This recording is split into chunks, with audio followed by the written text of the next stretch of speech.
Muy buenas noches con todos. Para el inicio del webinar internacional, dejo con ustedes al doctor José Macharé, presidente de la CDRM Huesco. Adelante, doctor Macharé. Thank you. Good morning, good afternoon, good evening to everybody. Welcome to this webinar, Land Use Planning for Resilient Societies. If we have the first slide, please. I am José Macharé, chairman of the Committee on Disaster Risk Management of the World Federation of Engineering Organizations.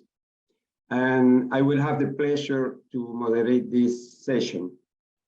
And the next slide, we can see the program for today.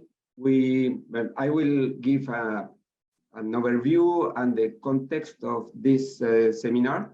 And then we will have 3 presentations on specific cases.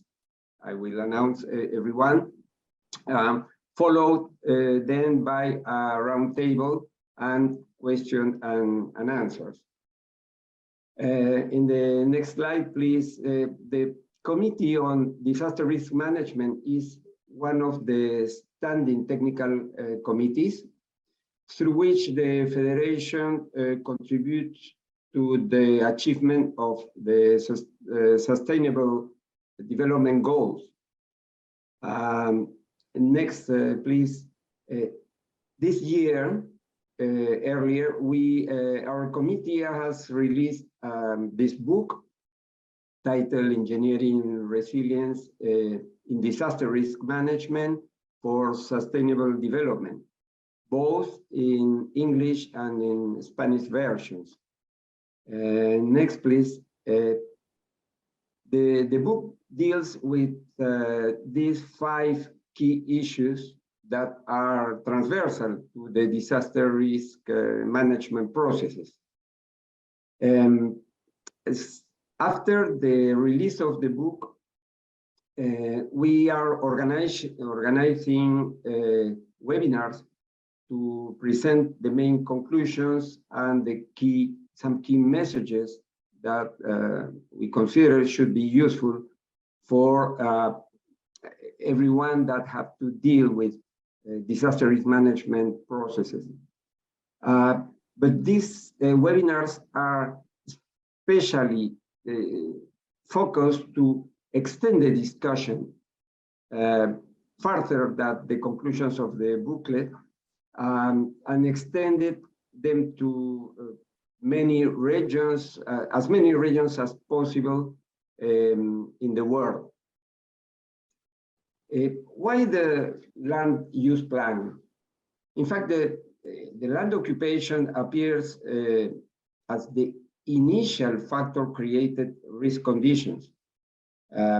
We know that the inadequate land occupation and land use may generate a high degree of exposure that is a component of risk. In this context, the prevention policies must include in the first line very clear rules and plans for land use. In the next slide, please.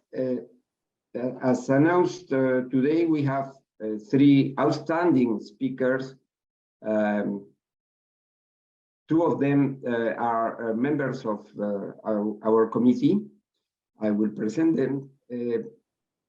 Our speakers come from different sectors: government, the academia, and the technical consulting, and from different countries.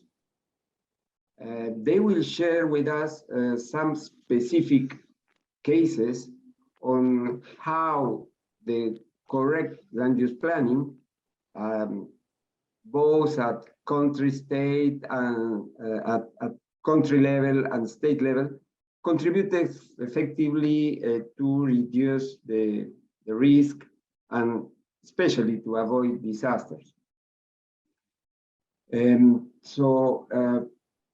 The next, please. our first speaker is engineer Jenny Young. Jenny is member of the Committee on the Disaster Risk Management of WFU. She's a civil geotechnical engineer and structural engineer, holding a degree from the Hong Kong University of Science and Technology and a master degree of the University of Cambridge in United Kingdom. Now she occupies the position of deputy head in the Geotechnical Engineering Office of the Hong Kong Special Administrative Region Government. So she's going to give us the first presentation. Please, Jenny, the floor is yours. Okay, thank you. Let me share my screen first.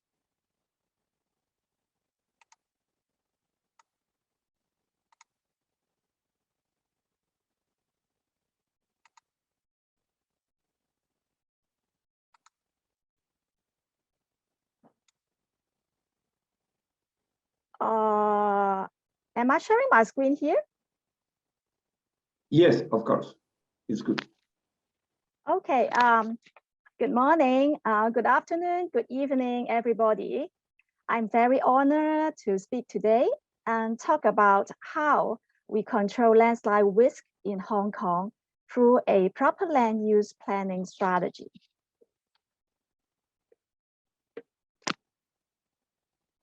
Oh, sorry. I think I can't share my slide here because somebody has to stop the sharing first, right?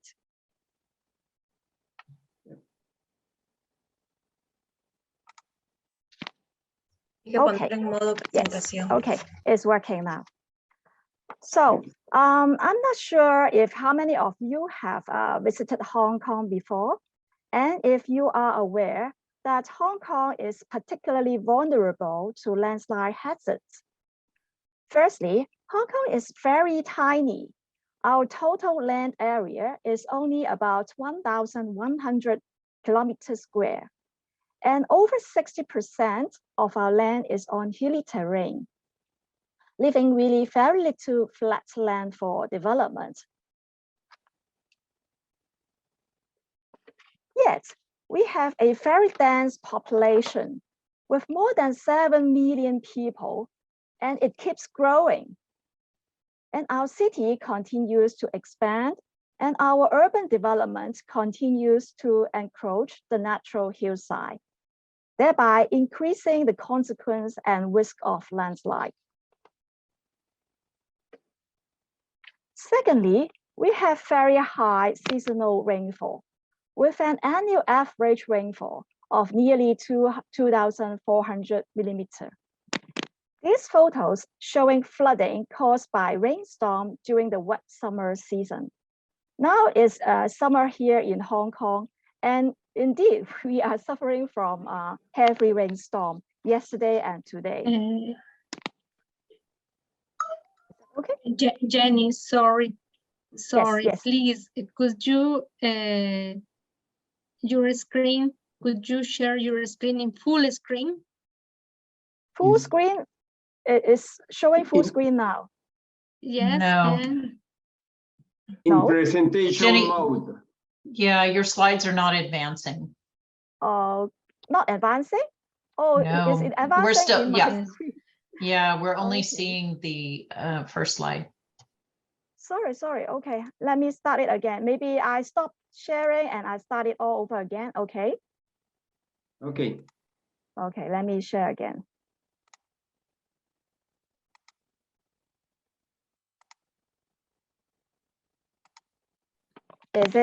Is it working now?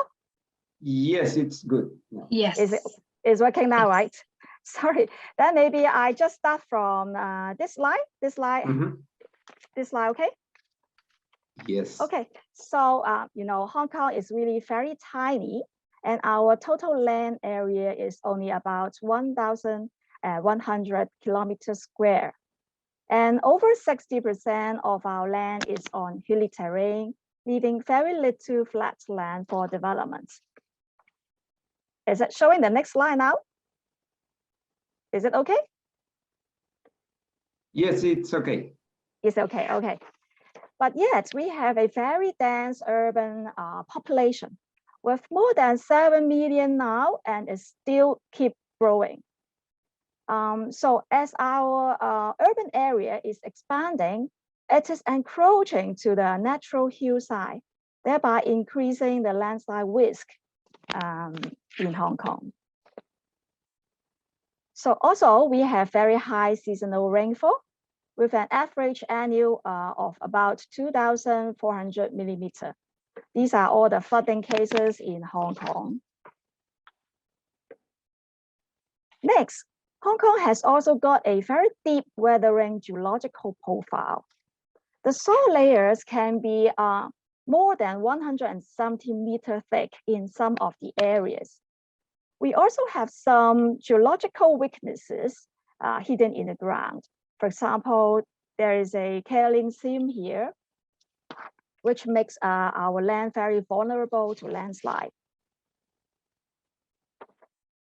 Lastly, there has been rapid urbanization since the World War II, and the absence of good engineering standards and geotechnical control at that time made the situation worse. Because we have little land, we only have a lot of hillside area, so we need to form flat land for development by cutting into the natural hillside, forming some of these cut slopes of more than very steep, of more than 50 degrees. And we also need to fill up some of the valley to form the platform. But without proper control, some of these field embankment form are in very loose state, resulting in very loose field slopes susceptible to earth liquefaction. So these factors have all led to the formation of many, we call it substandard man-made slopes before 1977. Why 1977? I will explain it later.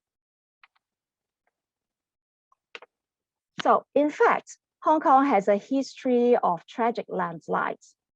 This animation here showing is a landslide occurred in an area we call Sau Mau Ping that occurred on the 18th of June, 1972. Here you can see a field slope collapsed after heavy rainfall, and 6,000 meters cubed of debris buried a temporary housing area at the slope toe here. Here you can see this is the field embankment before the failure, and this is the temporary housing area. And after failure, the whole housing area just buried underneath the debris. Yet, very unfortunately, just on the same day, another serious incident occurred along a road, we call it Posan Road, and which brought down a whole building, multi-story, 12-story building here, killed another 67 people. I'd like to show a animation here. So this is the hillside that collapsed. Watch this building here.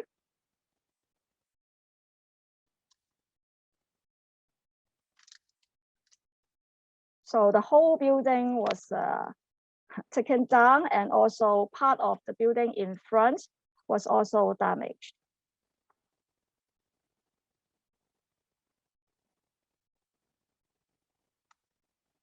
Right. So this is the building before failure and after failure. Everybody can see the video, right? These photos were taken after the tragic landslides. This poor lady here, she lost all her sons in the disaster. So it is really a very, very sad history of landslide in Hong Kong. So there was a call for the government of Hong Kong to set up a geotechnical control body to safeguard the public from landslide hazards. And we don't want these kind of tragic incidents to happen ever again. That's why the Geotechnical Engineering Office, that's the office that I'm working for, was subsequently set up in 1977 as a government body specifically tasked to tackle landslide problem holistically. But before we can do anything, we have to know the size of the problem. So we started to identify all those man-made slopes in the territory and set up a computerized slope information system to contain the useful information of these slopes. For example, their size, their height, their gradient, their geological profile, etc. There are currently about 60,000 sizable man-made slopes in our slope information system up to current, among which about 40,000 are government slopes and the remaining 20,000 slopes are private. Here, by private slopes, we mean that these slopes are located within some of the private area, private lots with private ownerships. So our practice is that the private owners have to maintain or stabilize and be responsible for their own slopes within their own lots. So each of these red little dots here represent a man-made slope. Another essential task for GO in the early days was to set up and promulgate proper geotechnical standards. By conducting a lot of geotechnical research, we have our own soil and material lab in Hong Kong. And our research have led to the publication of many geotechnical guidance documents, providing the industry with practical references on various geotechnical aspects, including slope design. Also, we have other guides for example, foundation and other geological guidelines. Afterwards, we've incorporated these geotechnical standards into the legal framework such that geotechnical control of private developments can be enacted through the Buildings Ordinance, which were the laws of Hong Kong. We conduct geotechnical audits on the design and supervision of construction of all new slopes to ensure that they are up to the current safety standards and will not contribute to further increase in the overall landslide risk. For example, all the geotechnical design and drawings calculation have to be submitted to our office for approval before they can be put into construction.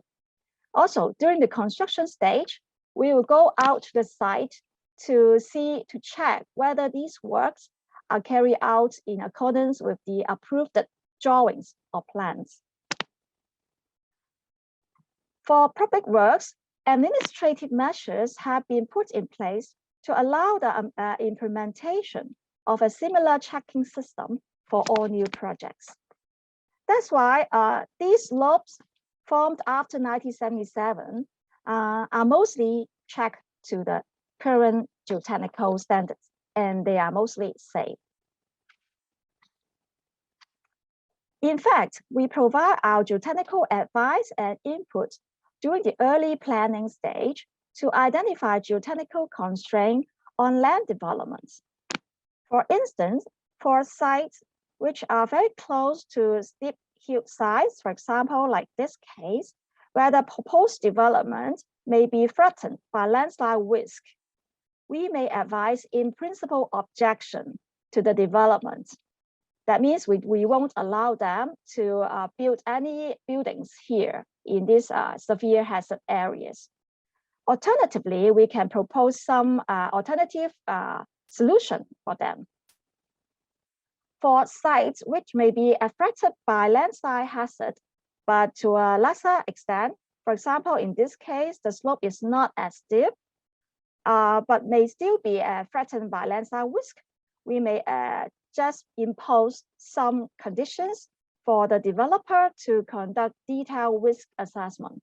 They will need to assess this, the stability of this natural hillside before they can build any buildings underneath. Also, we will impose some, we call it special geotechnical conditions during the land disposal process. For example, like this, if we, the owner of this site here, he's owning a petroleum station, we will put some condition into the lease document to require the landowners to maintain this slope behind it, so that if this slope is not safe, the developer or the owner will have to stabilize the slope and maintain the stability of it.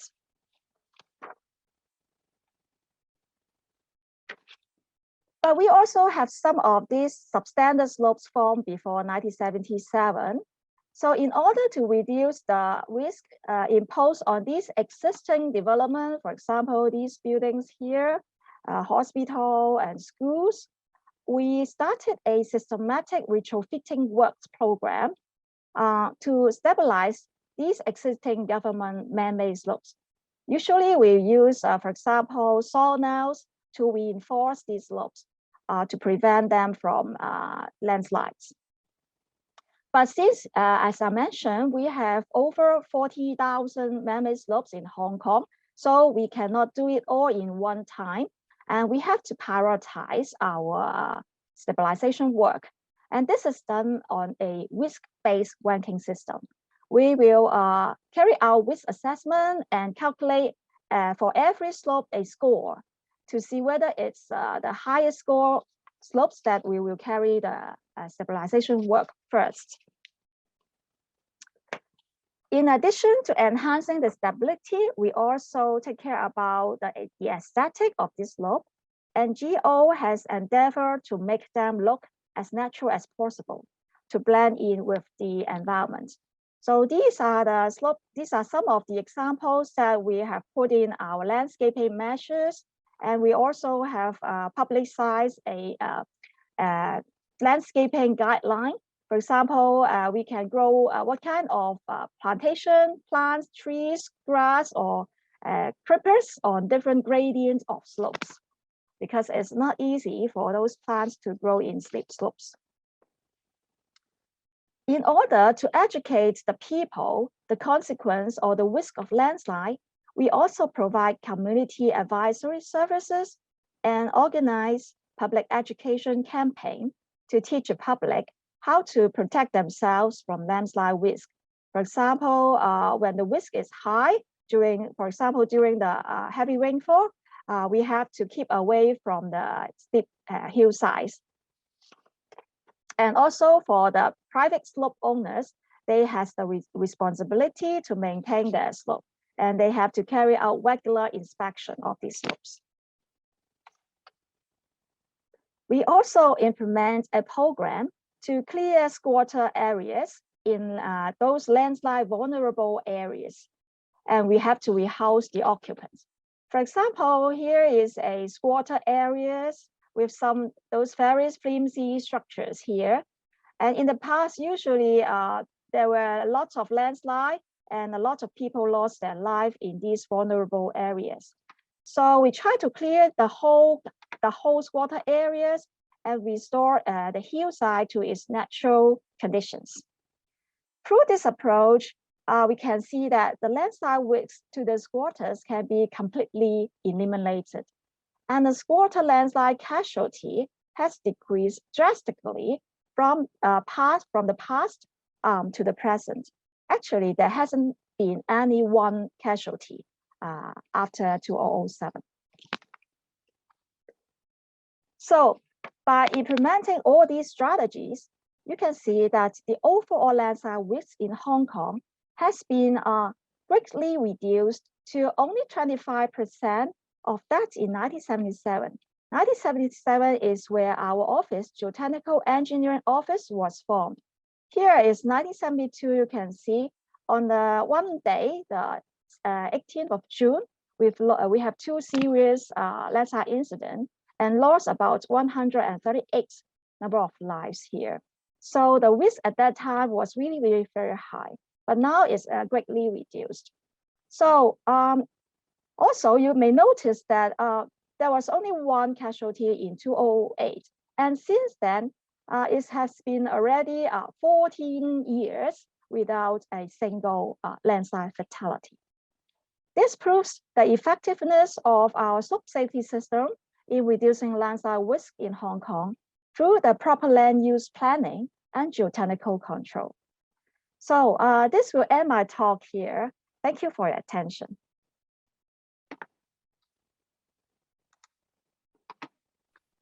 Thank you very much, Jenny. Is a very good example of how to manage the risk of landslides. And yes, we can learn.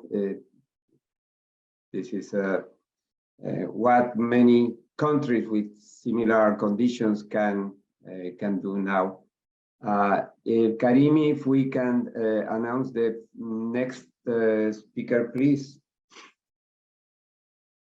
Okay, go directly. After this, we will have a panel for discussion and to answer some of the questions of the participants. I would like to now acknowledge all our participants. We have now in the room participants from Asia, Pacific region, Malaysia, Hong Kong, from Central America, to North America and South America. This time slide allow us to have this. So go with this. Our second speaker is Dr. Kenji Tsukahara, that is also a member of the committee on disaster risk management. Kenji is in fact a civil engineer too, with a degree from the Kyushu University, where he is now professor. He holds also a PhD from the Department of Regional Science at the University of Pennsylvania.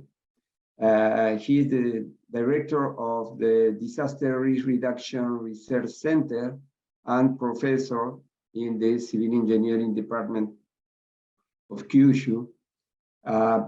Several senior level positions and not only in Japan, but working for the international cooperations through the International Cooperation Agency from Japan as an expert. And now we would like to invite Kenji, please, to give us your presentation.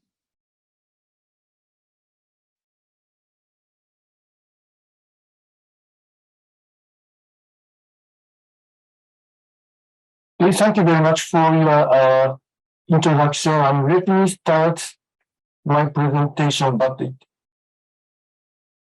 it's not going well. Just a moment.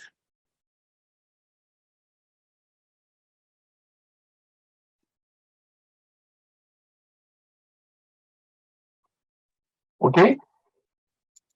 Yes, now it's good.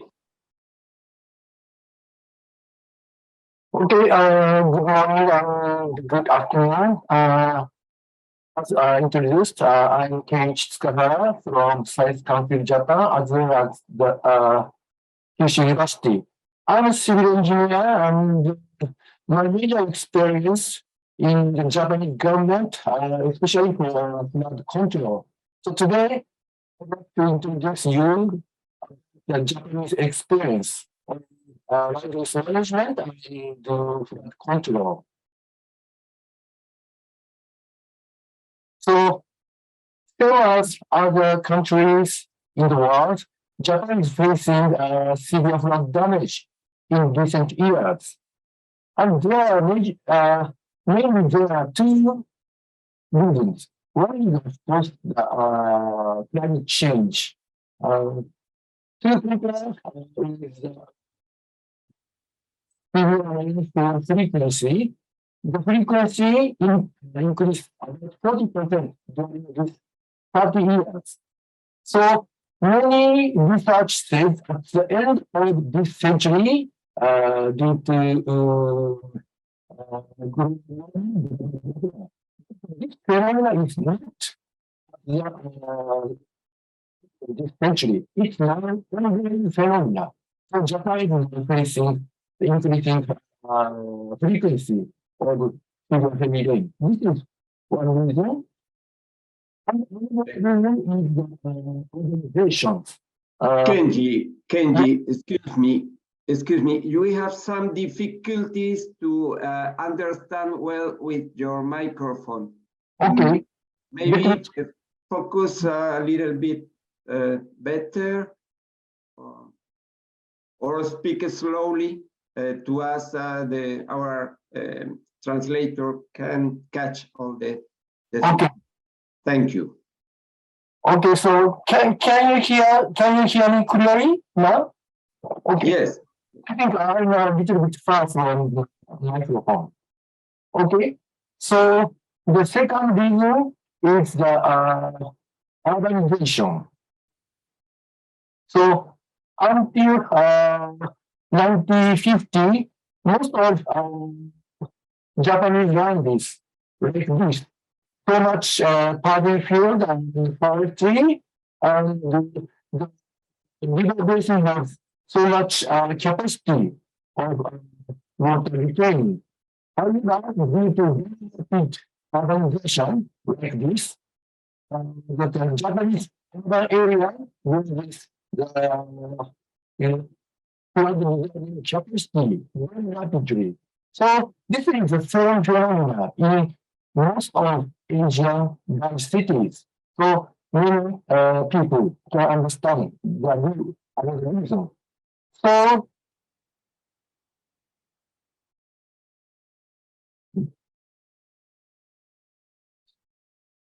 Japanese government implemented 3 major policies against urban flooding. One is, of course, the infrastructure measure, constructing dams, reservoirs, and constructing huge embankment around the city.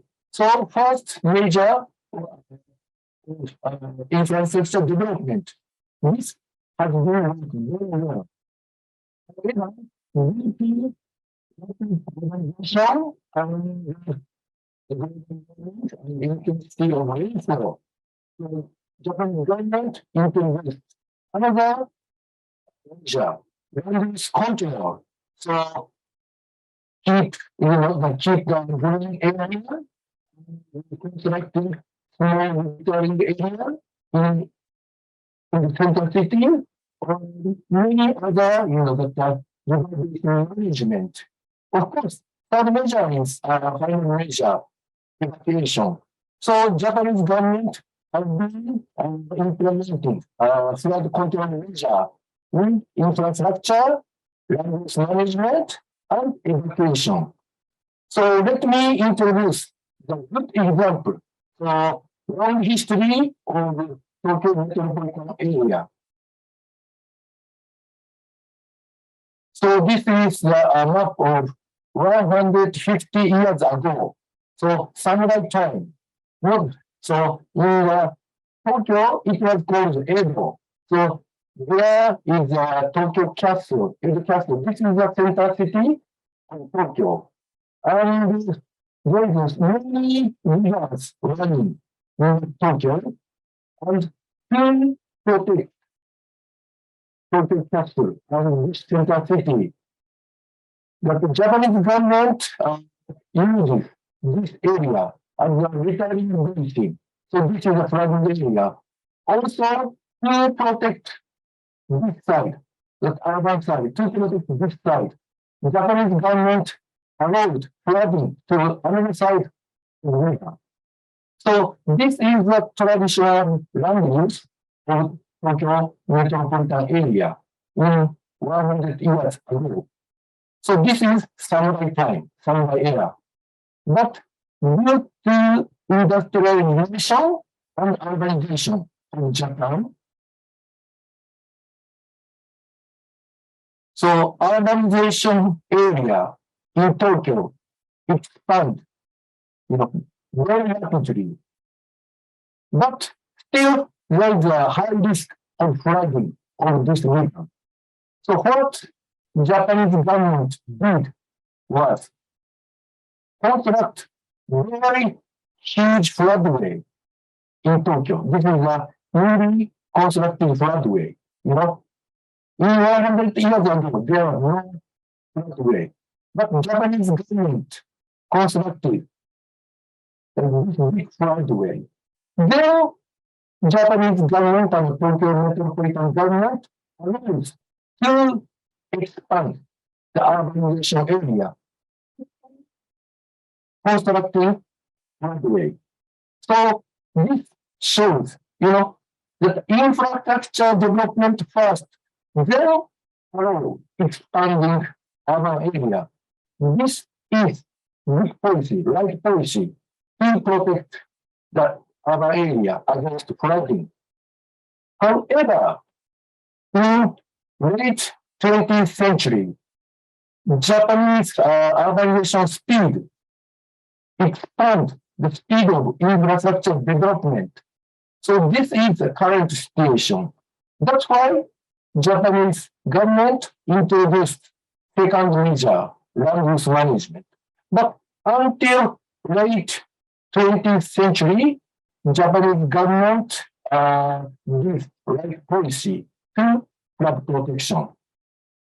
So I would say that infrastructure development first, then urban expansion comes later. This is the right way. Then let me introduce the failure of Japanese government. So that example.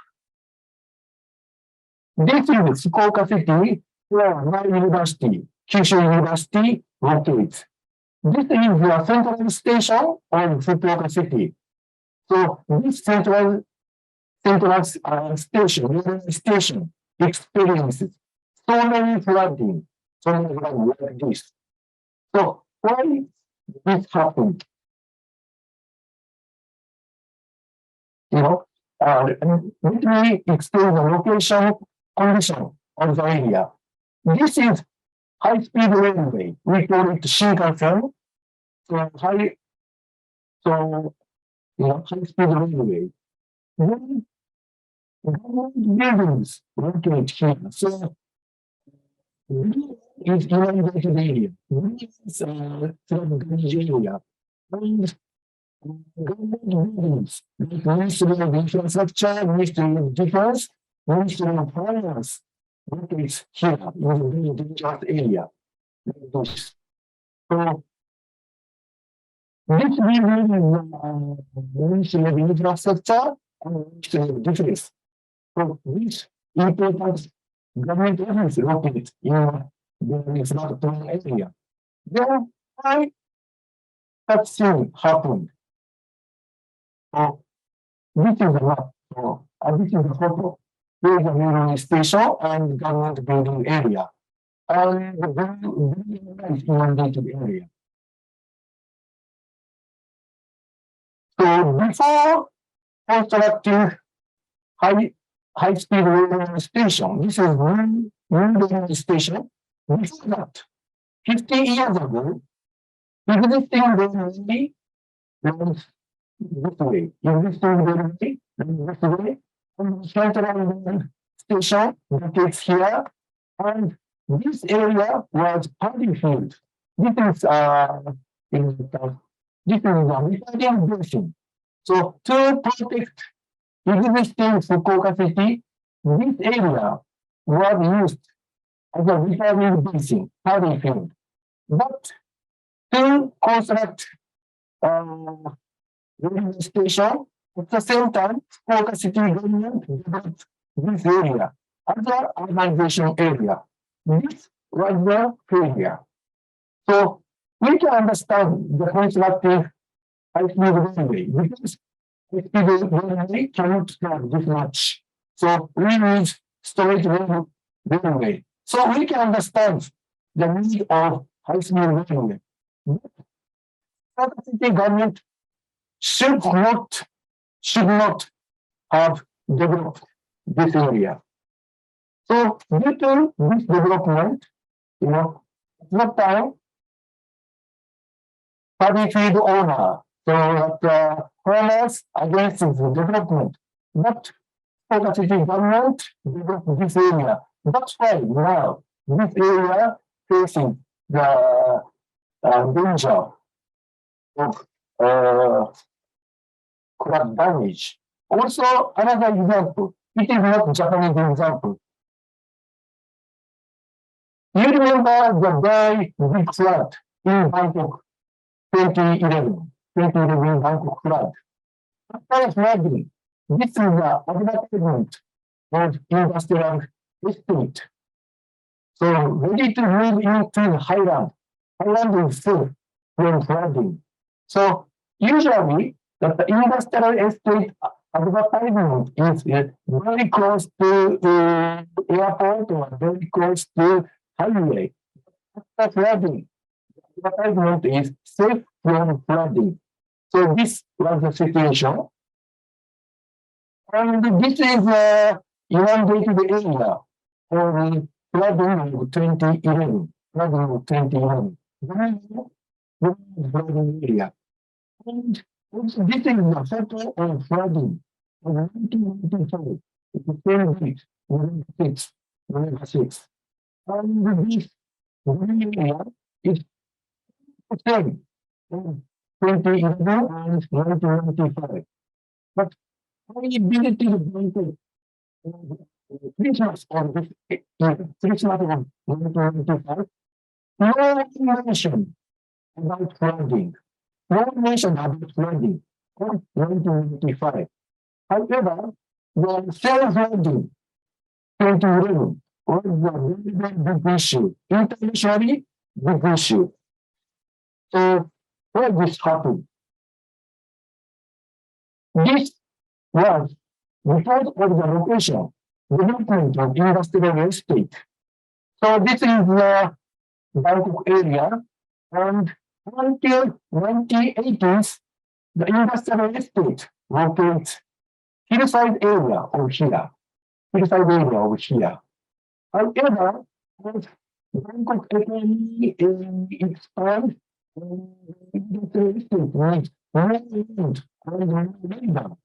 Then many industrial estate started moving to this red area.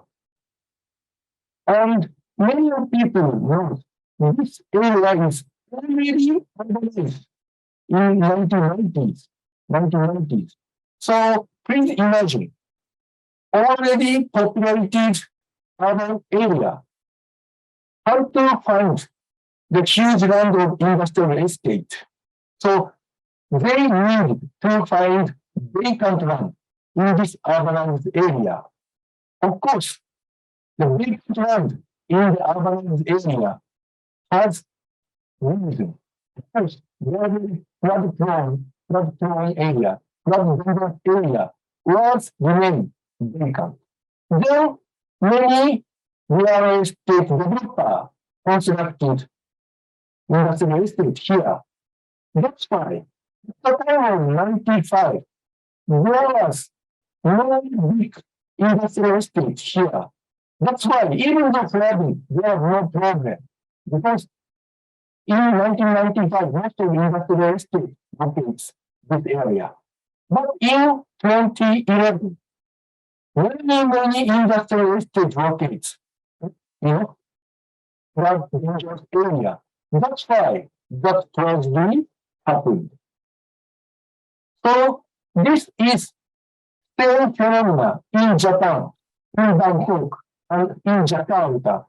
So we need to reconsider land use policy. Of course, we need economic development, but we need to reconsider more more, more vision way of development. Then Japanese government now introduced new policy, compact city policy.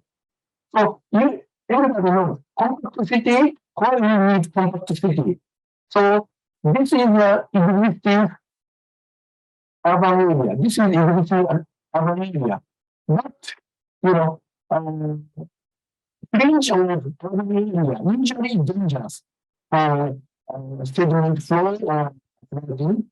But at the time of economic expansion and population increase, that the city government allowed to expand the urban area. Now, many countries are now facing the population decrease and the slowdown of economic development. Then, Japanese government tried to come back to central city,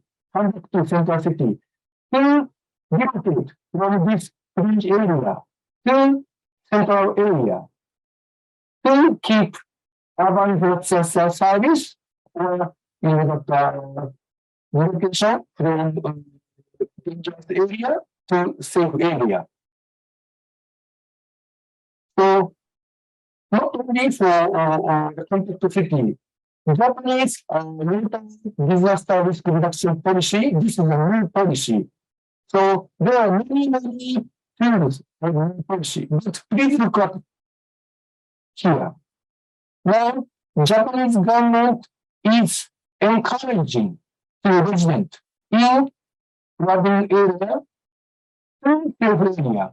So Japanese government now started giving subsidy to residents from the location from flooding area to safe area. So Japanese government now changed its policy drastically. Until late 20th century, Japanese government put the importance on infrastructure development. However, due to global warming and heavy urbanization, so Japanese government changed. Of course, it keeps investing in infrastructure. However, also Japanese government encouraging people's relocation from dangerous area to safe area. This is the current way of Japanese government to protect people from that damage. And due to the copyright reason, I cannot share the whole presentation, but many of materials are in these two files, and I will share this information in the chat area in the webinar. So if you are interested in Japanese policy, please refer to chat area. So thank you very much for your attention. Thank you very much, Kenji, for your presentation. We will have certainly some questions at the end. Please, we can, Karim, please, we can put the slide to present our last speaker. Is now I have the pleasure to introduce you. Our last speaker today is a guest speaker, Dr. Lori Johnson. Lori Johnson holds a doctorate in informatics degree from Kyoto University in Japan, also a Master of Urban Planning and Bachelor of Science in Geophysics, both from the Texas A&M University. She has a long career combining the professional practice and research in earth science, in urban planning, and in public policy too. All this to help communities to address complex challenges posed by natural hazards and disasters. Lori is the main co-author of the book After Great Disasters, an in-depth analysis of how 6 countries manage community recovery. This is her specialty, recovery after disaster. In June 2020, she assumed the new role of Chief Catastrophe Response and Resilience Officer for the California Earthquake Authority and the California Wildfire Fund.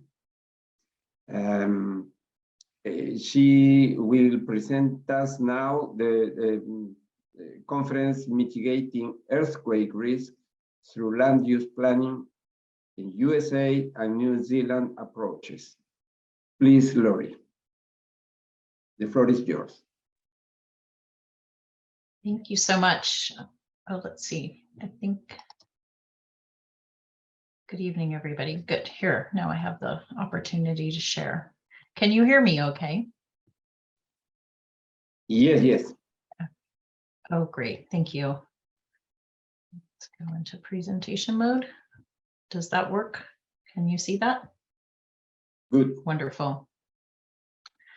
So yes, I'm going to present today about land use planning approaches taken in the United States and in New Zealand, pre and post disaster approaches to handling earthquakes. And I'm going to begin by talking about California, where I live, and look back 50 years to an earthquake that happened in the Los Angeles region. We call it the San Fernando earthquake of February 9, 1971. It was a magnitude 6.6. So a major earthquake, but certainly not the largest kind of earthquake that we anticipate having in California. But there was tremendous damage from fault rupture and from ground shaking. There were 65 fatalities, 2,000 people were injured. There was the collapse of major hospitals, community facilities, as well as freeways that had just been recently constructed in some cases. This led to a host of new regulations for buildings, particularly major infrastructure and critical facilities like hospitals and freeways. There was also a near collapse of a major dam holding back a lake, which also led to some major legislation at the time. The property damage totaled 500 million back in 1971, which would be about 3.2 billion into US dollars today. But the surface rupture was quite extensive. You can see here in this image how the rupture is going through this 1 yard in front of a house. And that's a map right there showing all the surface rupture from the 1971 earthquake below. Here's another example of the surface rupture cutting across the street, and you're looking at 2 views of a nursing home, again, a critical community serving facility, and the fault scarp running right along the front of that property and through the street. So this led to some major legislation being passed in California that was called the Alquist-Priolo Earthquake Fault Zoning Act. And Alquist and Priolo are just the name of the 2 legislators politicians who sponsored the act. But they, Senator Alquist in particular has become a major leader, recognized for his leadership in seismic safety in California for the many things that he helped sponsor during that time period, especially after this earthquake. But this zoning act basically requires, is really focused on mitigating the hazard of surface faulting to any structure that might sit on top of it. What they found in the San Fernando earthquake was that 80% of the structures that were atop of the fault experienced significant damage compared to about 30% of the structures right next to the fault not having damage, or only having 30% of the structures having significant damage. So a big difference between those structures within the fault zone and those just right next to the fault zone. And so what an Alquist-Priolo fault zone does is it actually identifies where the surface traces are of active faults, of which we have over 350 in California, which is basically, for those in geoscience, we're looking at the last 11,000 years, or what we call the Holocene period, and whether there's evidence in that time period of there being a previous rupture. That's the definition of an active fault. These zones basically trigger, kind of like what we've just been hearing from Hong Kong and elsewhere. It triggers a geotechnical investigation for new development. There are a few exceptions. So a single family house is actually exempted from this requirement, assuming that it's too costly to do it. But other structures, any large subdivisions of land or any larger types of structures, all have to have these kinds of investigations.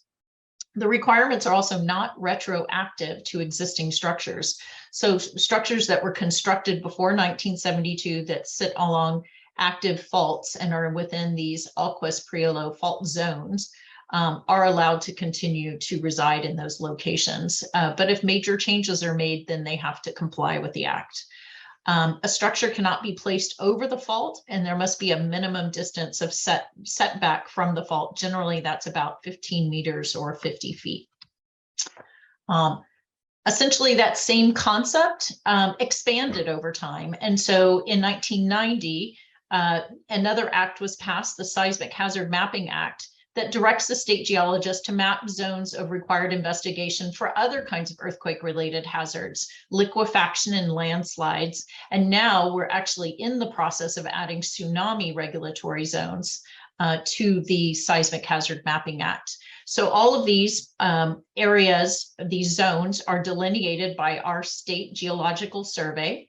And cities, counties, and any state agencies that are constructing structures must require investigations for new development, avoid the highest hazard areas, and identify where higher building standards may be necessary for the development to be safe. The cities and counties can adopt more stringent regulations than what the state has, but they must at a minimum adhere to the state's requirements. The act also has another requirement in it, that it also requires the owners or the agents representing owners of properties within a mapped hazard zone to disclose at the time of sale of that property that the property lies within a zone. So we call this our hazard disclosure law, real estate disclosure law, and it allows basically for that knowledge and awareness to be transferred at the time of sale.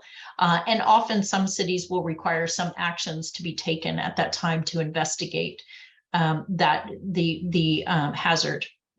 The pros of having a state-led mapping program include the fact that there's mapping consistency across the state for our hazards. So if you go from one city to another, the fault actually continues instead of it ending at one city's boundary and not going into another. So there's sort of less political influence that often enters into politics like land use planning.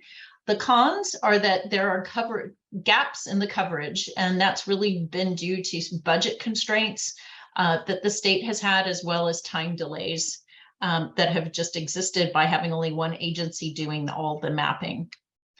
So here is some examples of what these zones look like, and you can actually find all this information on an app online if you just Google EQ-ZAP app.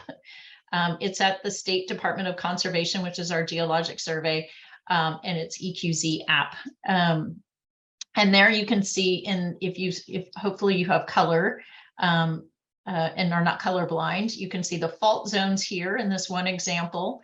And then you can see where there are liquefaction hazard zones in this darker color green.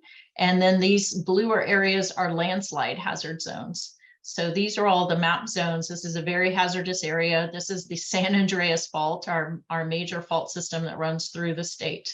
And these are all the different quadrangles, geologic quadrangles across the state, and where there are these different map zones.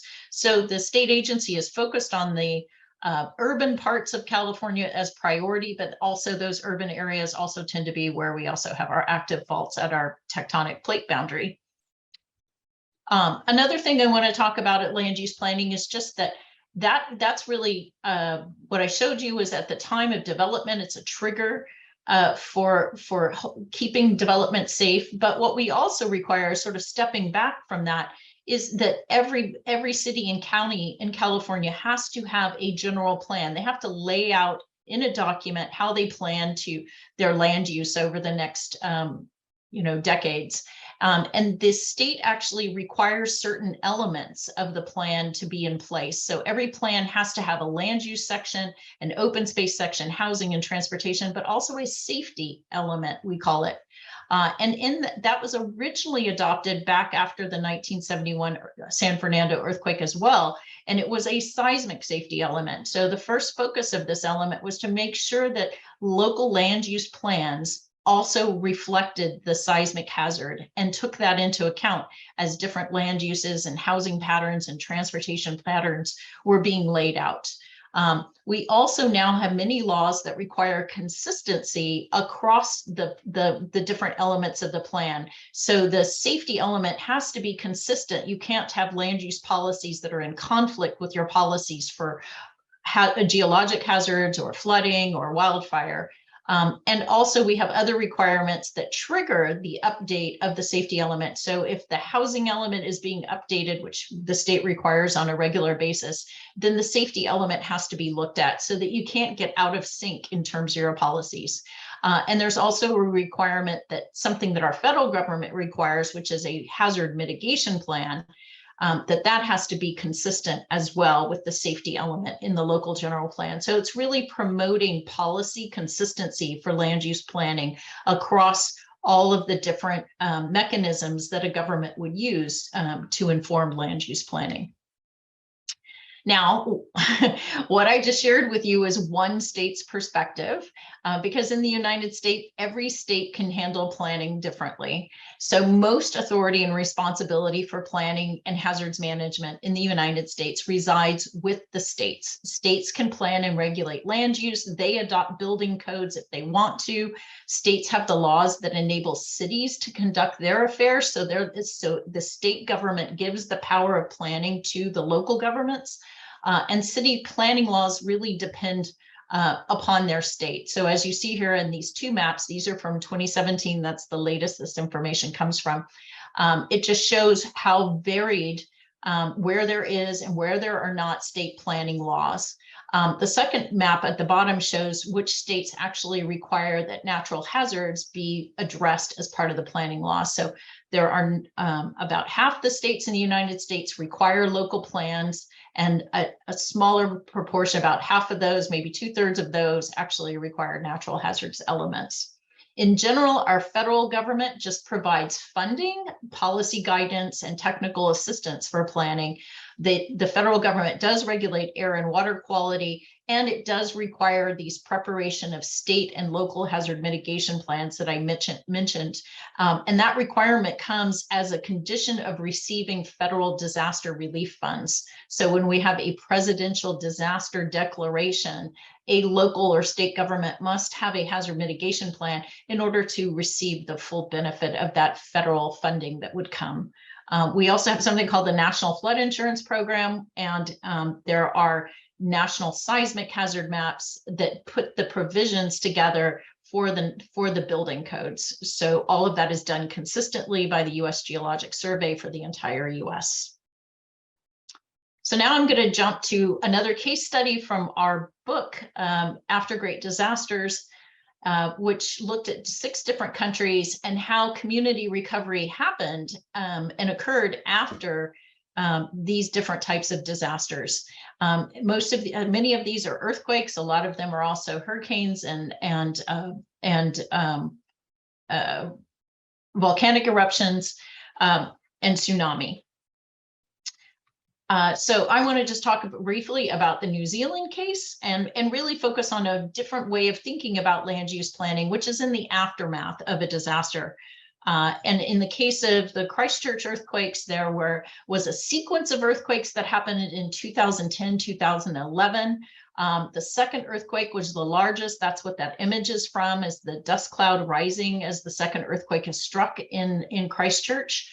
185 people died. And there was very extensive damage in terms of housing, commercial buildings, the infrastructure, and the overall losses to the country of New Zealand were very high relative to their gross domestic product. I'm just going to tell you a little bit about one piece of the recovery story in New Zealand. And that's really to talk about what happened with respect to liquefaction. There were, across this earthquake sequence, 10 distinct episodes of liquefaction when the soil loses its bearing strength and essentially liquefies, and structures will settle in the soil will settle, and differentially, and structures will, their foundations will be damaged. So there was 1 to 2 meters of settlement, and up to 2 to 3 meters of actual lateral spread as part of that. As a result, 1,000 building demolitions occurred in the central business district of the city of Christchurch, and 15,000 houses actually had damage. And I'm just going to talk a little bit about that housing damage. Here are some different some images of liquefaction up in the top right and the bottom left, as well as a number of rock falls and other ground failures occurred in that earthquake sequence. And so what happened was that the national government actually undertook an investigation of all of the geological damage that largely occurred because they have a nationalized earthquake insurance program. So under that program, the government actually funded this very wide area, region-wide study of the geotechnical impacts of the earthquake. This is not something that we often see happening in disasters. So this was very special that this happened. But because there was this ongoing repeated liquefaction, it was actually becoming very difficult to actually plan and fix the damage being caused by the liquefaction, because the damage really was happening with lateral spreading on an area-wide basis. So just repairing the house wasn't solving the problem, because you actually had all of the land around it continuing to be damaged, and the house being damaged again and again. So the government finally made a decision to actually buy out, to zone an area they called the red zone, and offer a buyout to purchase the properties within that red zone.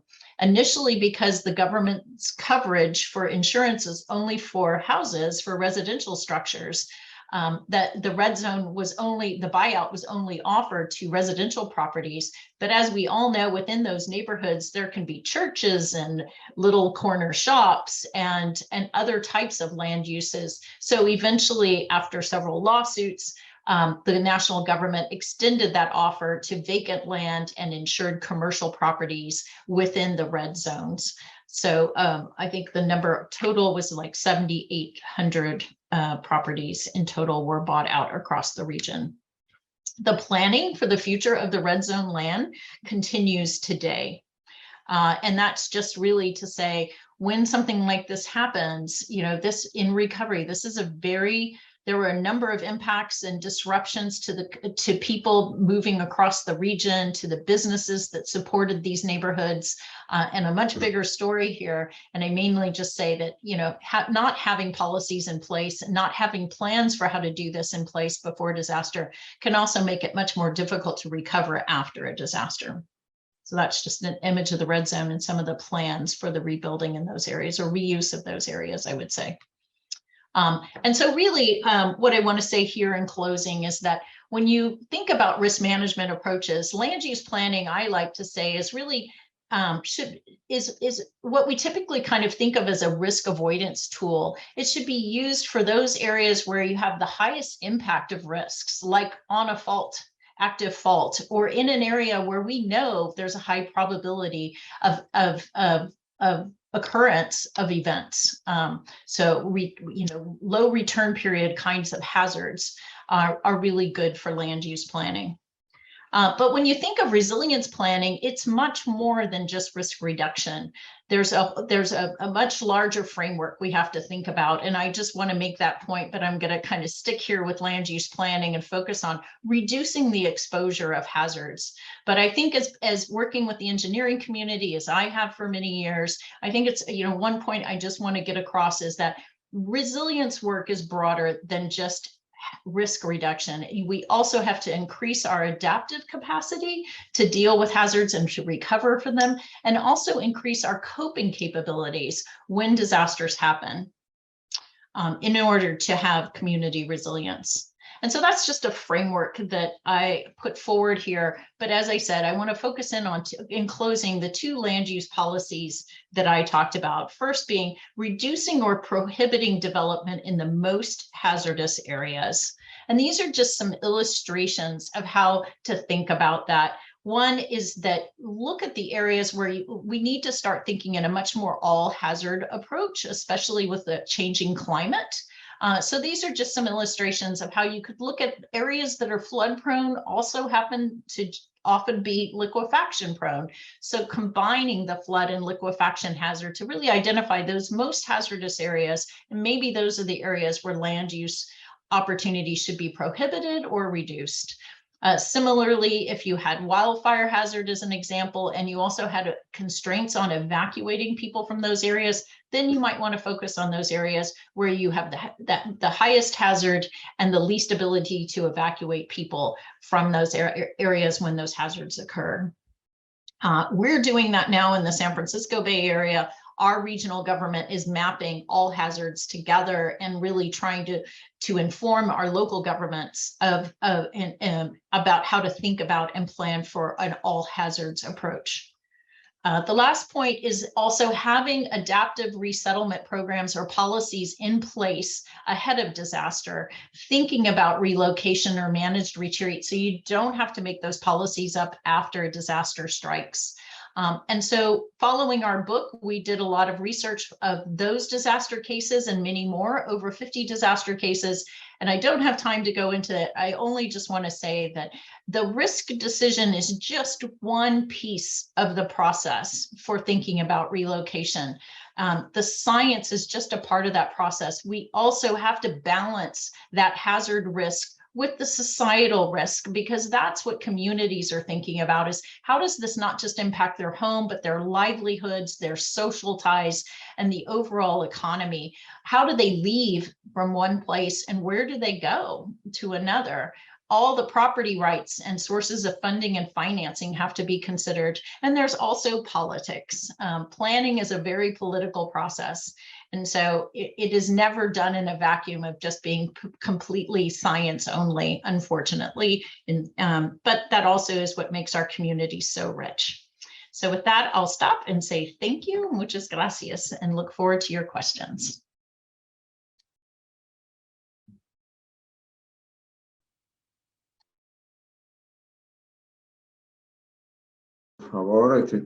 Thank you.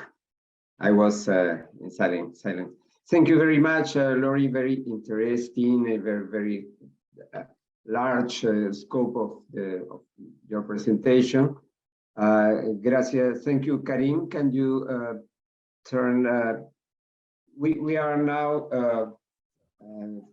try to understand to answer some of the questions from the room. There is a first question for Jenny, and from Germán Barreto, and he asked if is it the government that pay or to finance or build the mitigation works in private terrain? Is a first question. Is they directly the government, or how far go the private responsibility, and especially in case of failure of this work, how the responsibility is assumed by and no, without talking about life losses or things like this. I don't know if yes. it's quite clear. Yes, I understand the question. Can you hear me? Yes. Yes. Yes. Okay. Sorry.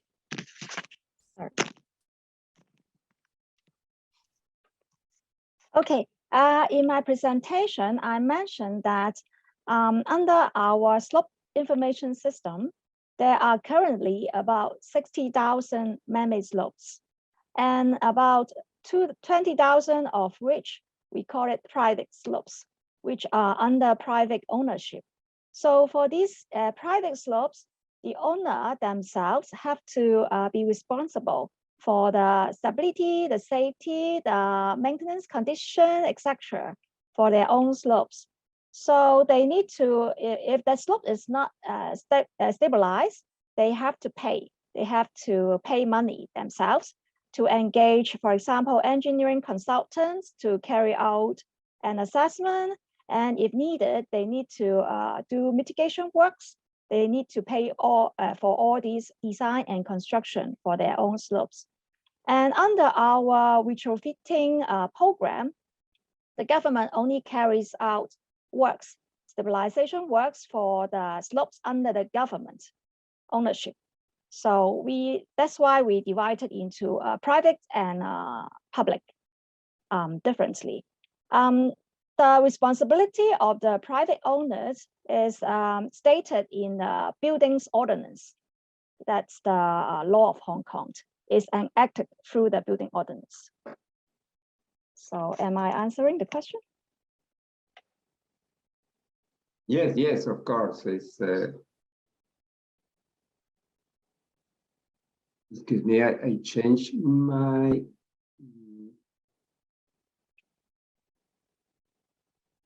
Okay, thank you, Jenny. We have also a question this time for Professor Tsukahara, and it's about when there is a relocation, resettlement of population at risk. How is the valuation of the properties of this population?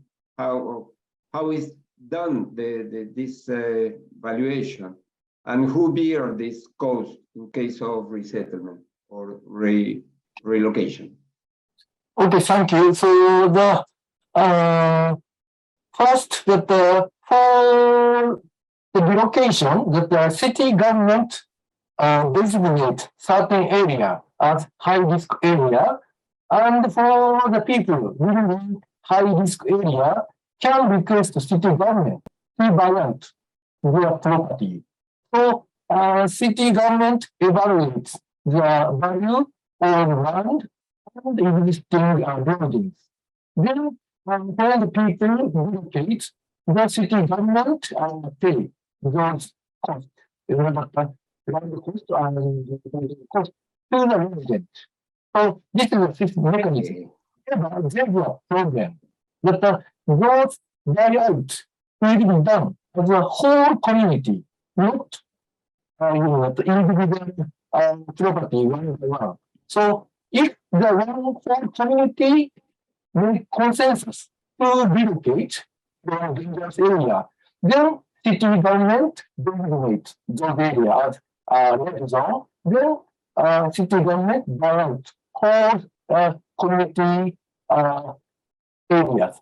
However, this is very difficult in consensus. Someone want to relocate to safe area, but someone want to stay their area. So this is a problem. But in certain communities, the Japanese government started buyout from that area to the relocation to safe area. Is it answer for the question? Okay. Yeah, yes, of course. I think it.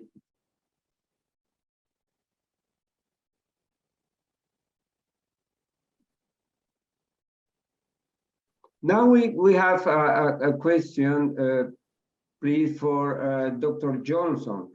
Thank you for your presentation. This is with the people. I will tell you then the names. The question is, first, the responsibility to inform the future owners about the risk falls exclusively on the sellers of the property? Is one first question.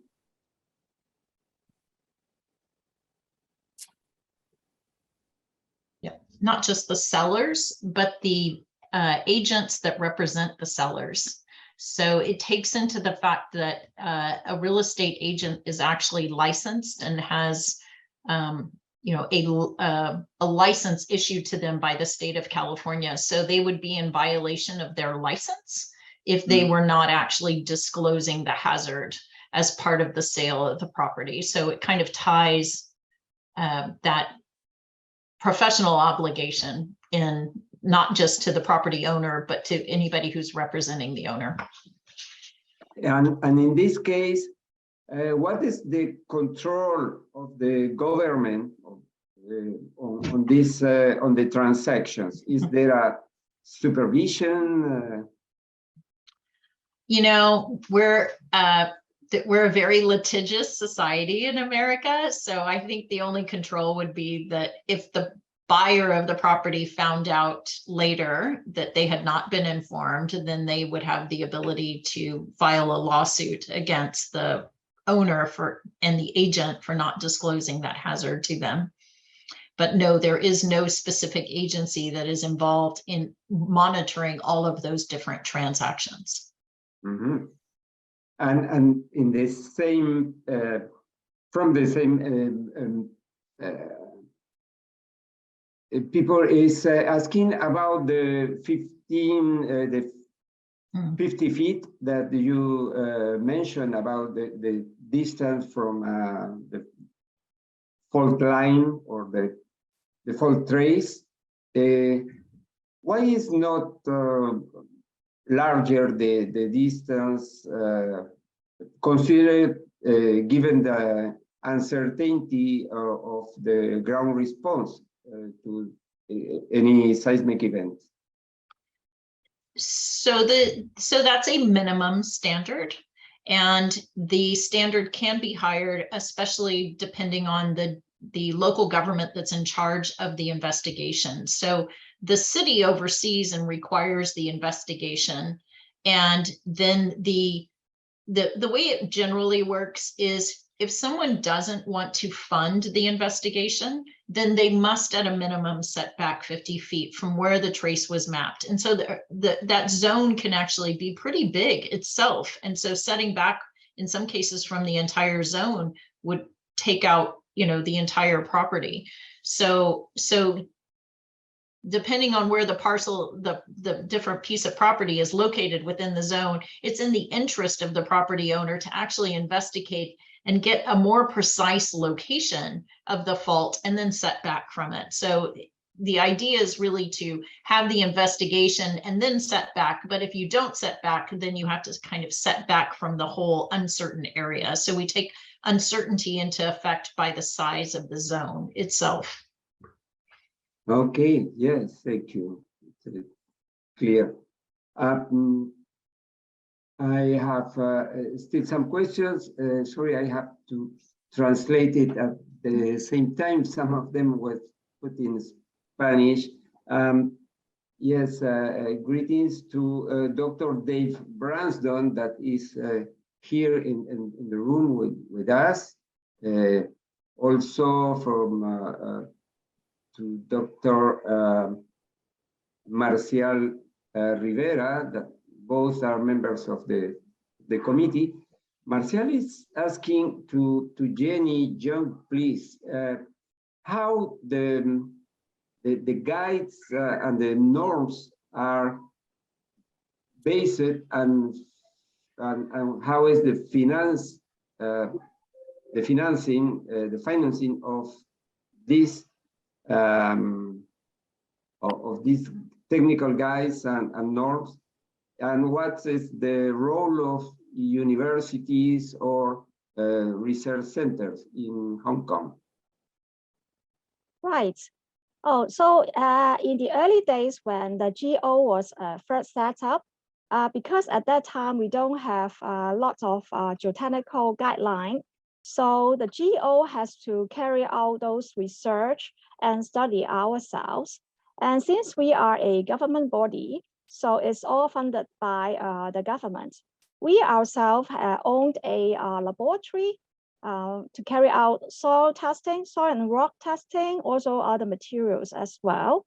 And firstly, I understand that we will look for all other international standards.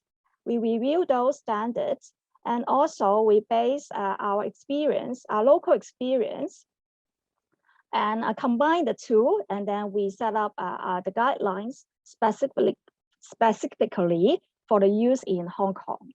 So that's what we do. And for the academic, in the past, that's not very much research undertaken by the universities.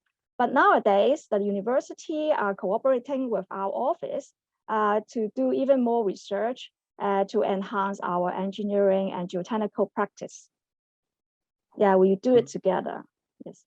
Yes, interesting. Thank you, Jenny.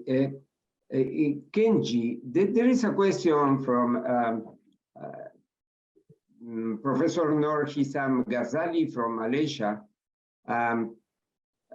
about if there is a government urban development corporation that assists to businessmen and developers on their property concerning the flood risk areas, and if they do provide technical support or financial support or advisory, or all the studies are private.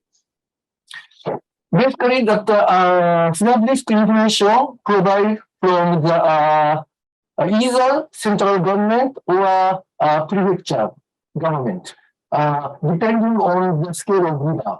For big river, the national government managed that the national government provide the risk information to city government. Also, that medium scale river, the prefecture government provide the risk information. So this information be provided not private sector or not research institute from the government. Also, application from BAA made by city government, but the central government and prefecture government support city government for the technical issue. And sometimes city government hire a consultant. Then that consulting cost will be subsidized from the central government. Thank you, Kenji. We have some last minutes. I would like to extend one question, if there is a short answer for this, and is concerning the what in every one of your countries, of your areas of study, on what were the more difficult, what were the difficulties in to implement the policies and measures aimed to relocate population at risk. It is, I understand the question is because in our countries, in developing countries, there is a great resistance for people to move, even if they have suffered the consequences of this any event. Sometimes they are relocated, and after a time they came back to their terrain. So, if you can give us some views on this, we can start. Lori, please. So in the case of New Zealand, the buyout was permanent. and there was not a chance, there was not an opportunity once people sold their properties to come back. However, some people actually chose to stay in the buyout areas, and that is still being negotiated by the government to have those people finally leave.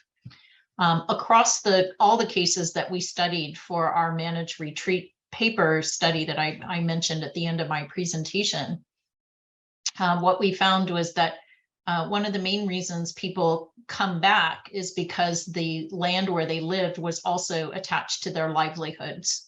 So quite often, if the buyout is in a coastal area, that might be a fishing community, or they may need to have access, through to the waterfront that they would be losing with the buyout. And so that's what we saw happen after the tsunami in Sumatra and other places in the early 2000s. So that is why we in our framework, we stress that buyout decisions need to look at the community, its cohesiveness, social ties of the community, the economy, the livelihoods, and make buyout decisions with all of that in consideration, that it's not just buying out the property, also having a place to go. We find that buyouts in which there is also a planned relocation, an opportunity for someone to move to, an option for people to move here or there, makes a more successful transition away from the hazard area than just openly, doing the buyout and giving no direction for where people should go. Yeah, okay. Jenny, what about in the same point in Hong Kong? Yes, I have to say that in the past, it was much easier to relocate people away from those vulnerable areas. So we provide public housing so that the residents living there can be rehoused with a very low, the housing rates the price is very low. So that provide an attractive initiative for them. Also, they may improve their living conditions in the public housing area, much better than those landslide vulnerable area. But nowadays, it's really more difficult. People don't really want to move away from where they have lived for long times, particularly for those older people. So in some cases, in the past, that's mandatory. Relocation is mandatory. But now we have to let them stay if they really don't want to move. Instead, we have to conduct a risk assessment. And for example, sometimes we need to even stabilize their land behind. And also we have to educate them. At least they have to move away from their house during heavy rainfall. Yes, that's our case in Hong Kong. Yes, thank you. Kenji, and either in Japan or in some of the countries that you have worked, what would be these most important difficulties for relocation? Yes, that in Japanese case, that in the past, in the 1990s or 1980s, it was very difficult to make consensus in the community to relocate, because at that time, the flood event was every 10 years or every 20 years. So people did not understand the dangerous of flooding. But recently, in some city that faced the 4-year consecutive flood damage. So people are now understanding how dangerous the place where they are living. Then we found some communities started a serious discussion and negotiation of relocation. So situation was drastically changed from 30 years ago to now. 30 years ago, when I was young in the Japanese government, it was very difficult to propose the relocation to the community because they strongly resisted, because they believed they were safe. Now, people now get understanding how dangerous they are living. So the situation is drastically changed in Japan. Okay, thank you. It's clear. So, Dr. Mashari, may I yes. just offer one small point, which is that consultation is very important. The more in community engagement we find, the better the process, because you'll learn about all the issues, what the livelihood issues are, what the financial issues are for people, and generally you'll design a better policy. So we've talked a lot about planning, but we haven't talked about planners as a specialty, and I think that that is really for the engineers to engage with urban planners or people in the policy professions.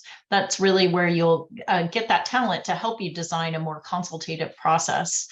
So it's not something you should be afraid of. There are people out there that know how to do it. And in your opinion, planners is an initial formation, or it's more a postgraduate specialization, because you come from the earth sciences, and there are planners from different I don't know, there are architects or engineers of other specialties.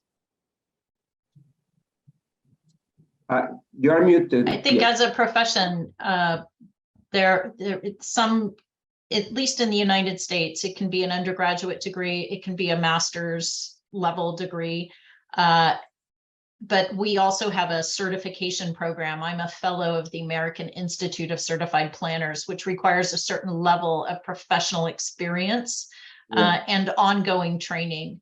And I think, you know, just as engineering does in many countries.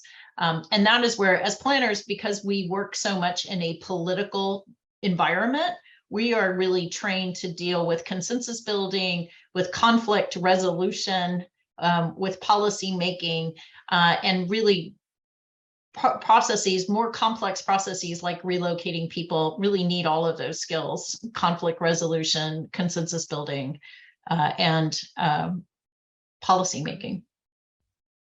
Okay, thank you for the opinion. In fact, there are some other questions. We don't have time because there are very specific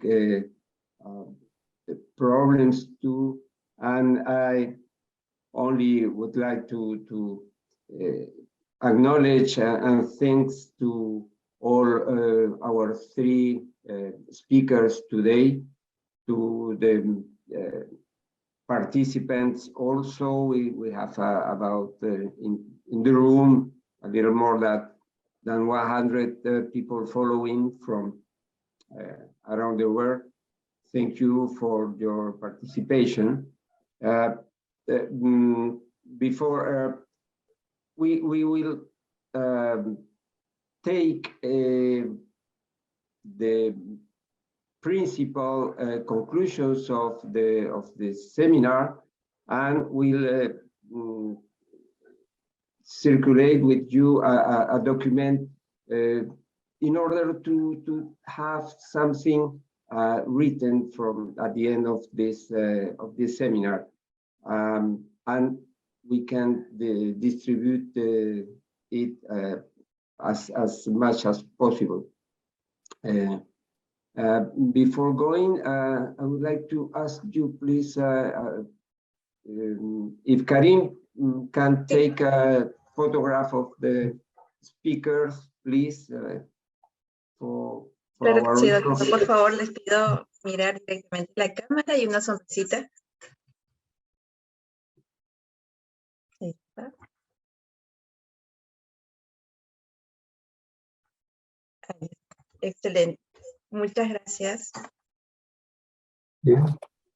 Okay, and before closing, Karim, if you have the last slide, yes, we are glad to invite you to the next webinar. The next, next slide, it will deal on capacity building for resilient societies, following the chapters of the book, and the date will be announced very soon.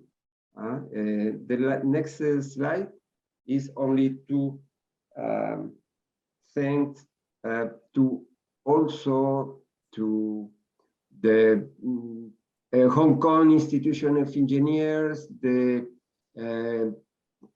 Japan Engineers Institution too for the participation.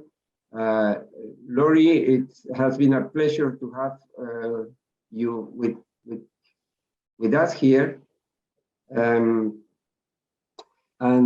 Thank you to also to our technical support from the Colegio de Ingenieros, Lisette for the organization of all the contact with the speakers and the institutions. Karim for the and your team for the technical preparation of the seminar. And have a good day, good continuation, and up to the next seminar. See you. Bye bye. Luego pueden encender sus micrófonos para despedir. Thank you. Buenas noches. Thank Thank you very you. much. Bye bye. Adiós. Gracias. Gracias. Gracias.